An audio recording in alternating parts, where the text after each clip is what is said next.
What up, bitches? It's the MisanthropikOne, aka He Who Hungers, and I'm back up in this bitch for another rant/review.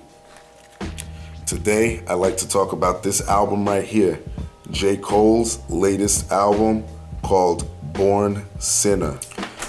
I've talked about J. Cole before in the past. A lot of y'all know who he is. He is one of Rock Nation's flagship artists.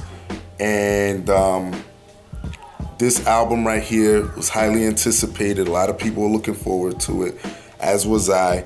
I'm a fan of his work. So let's get into this bitch real quick. First of all, love the cover artwork. Born Sinner, a baby with devil horns and a crown on his head. Artwork's pretty cool. I got this shit at Best Buy. Y'all know me, I love my limited edition shit.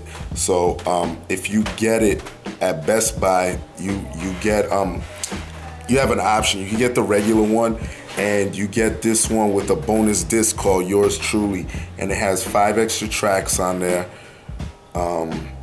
And yeah, Yours Truly 3, excuse me.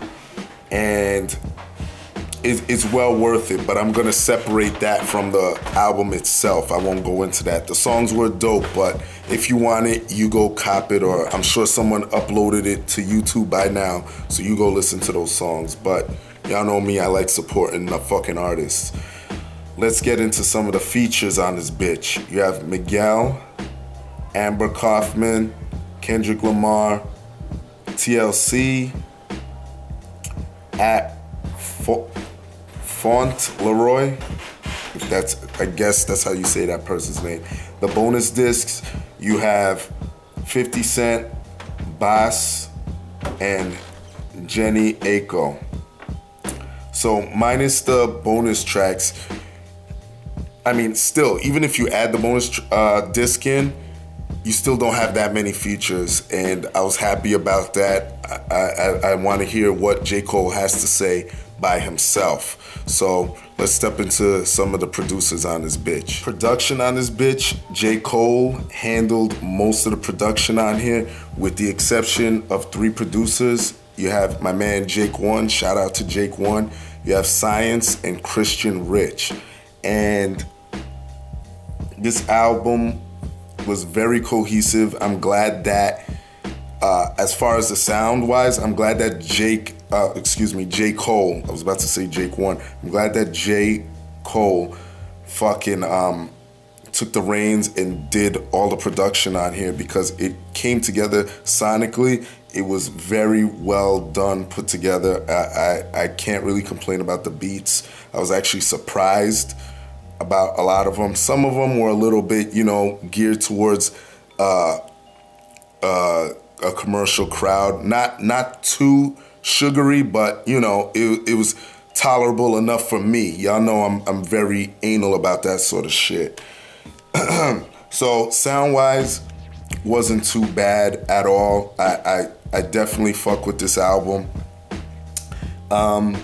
Content wise, let's just sum this up, throw this all in the pros. Content wise, I love it. Villuminati, I love the way the album starts out.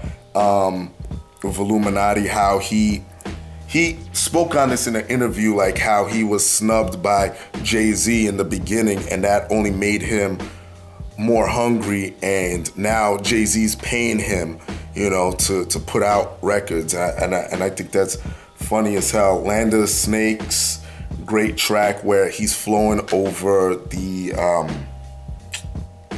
the Art of Storytelling beat by Outkast, and that track, I love the content in it, how he's talking about, I'm trying to remember, I think he's talking about some broad that he screwed over, and I think that he needed her for something. I haven't listened to this in a couple weeks, but he needed her for something, and it's funny how karma basically comes back, and she knows that she is worth more to him in a way, or she knows that she's a necessity to him, and basically got him by the balls or something like that. Someone correct me on that shit. I know I like the song, let's just put it that way.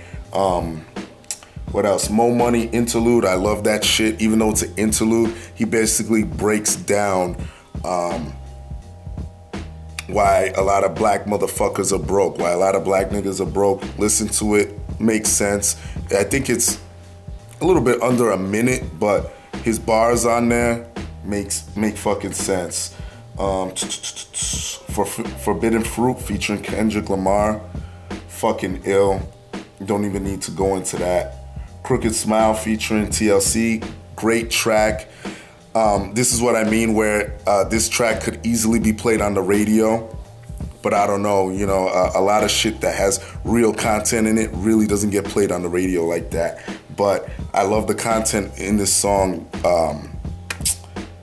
J. Cole's talking about basically how he has crooked teeth, but his imperfections, he embraces them, and he's telling a lot of women, you know, that you look good naturally, you know, you shouldn't have to put on fake shit and all that fucking shit. And I love the content in that. Let Nas Down, great track.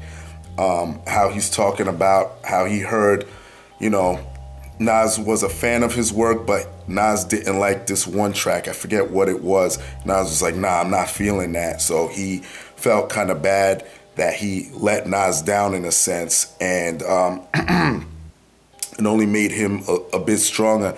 And I'm still have yet to hear the remix. I know Nas jumped on the remix of that track. It's not on the album, but I gotta go listen to that shit. I heard it's fucking insane. So that's it for the pros. Cons, like I said, some of the production for the most part was good, but you know, I could still see him trying to reach out, and you know, I don't want him to water down his sound. I think it's pretty good where it is. It's mainstream enough, but it's still lyrical and good enough for heads like myself. So shout out to J. Cole. The harmonizing, it's all right. You know, I guess I could, you know, I like it, but again, I could do without it on some tracks. So that's it. That's really all I gotta say. The rating of this album, I would probably give it like a 7.5 to 8. I like it a little bit more than his first album, his debut album, Cold World Sideline Story, I believe it's called. I like this one a little bit more. And I look forward to hearing J. Cole put out some new shit, all right? And that's all I gotta say. Leave your love, leave your hate. Most of all, subscribe, support dope shit, and that's it. Peace, bitches.